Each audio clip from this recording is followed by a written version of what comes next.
আসসালামু আলাইকুম সবাইকে। ওয়াইএসএস ইংলিশ কেয়ারের পক্ষ থেকে শুভেচ্ছা আপনাদেরকে। আজকে পার্ট 9 নিয়ে আলোচনা করব, যেটা হচ্ছে ফিউচার ইনডিফিনিট টেন্স। আমরা ধারাবাহিকভাবে 1 থেকে পার্ট 8 পর্যন্ত করে ফেলছি, এটা হচ্ছে পার্ট 9।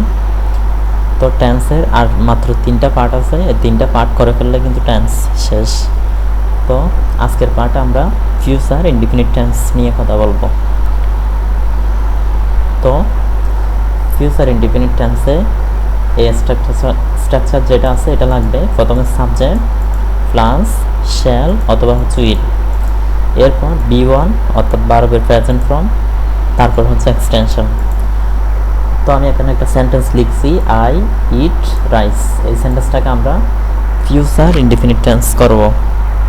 সো প্রথমে আমার যে জিনিসটা লাগবে সেটা হচ্ছে সাবজেক্ট, সাবজেক্টের পরে শ্যাল অথবা উইল।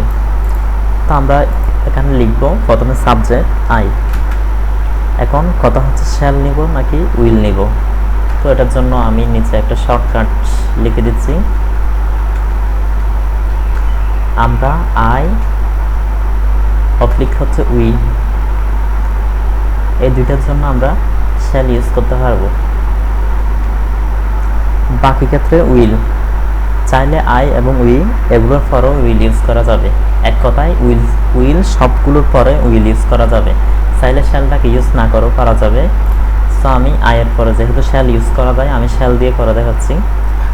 আই শ্যাল, তারপর বি1, এখানে যেরকম আছে হুবহু সেরকম বি1 এটা বুঝবে। আই শ্যাল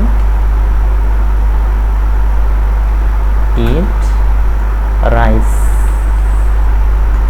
তো আমি চাইলে এখানে শ্যাল ইউজ না করে চাইলে আমি উইল ইউজ করতে পারবো।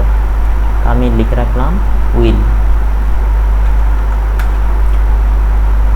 সো এটা হয়ে গেল আমাদের ফিউচার ইনডিফিনিট টেন্স। সো আজকের পর্ব এখানে শেষ। সবাই প্রত্যেকটা পর্ব খাতায় নোট করবেন, আর যদি নোট না করেন তাহলে দেখার পরপরই কিন্তু আপনি ভুলে যাবেন। সো সবাইকে অসংখ্য ধন্যবাদ ভিডিওগুলো ধৈর্য সহকারে দেখার জন্য। সবাইকে আসসালামু আলাইকুম ওয়া রাহমাতুল্লাহ।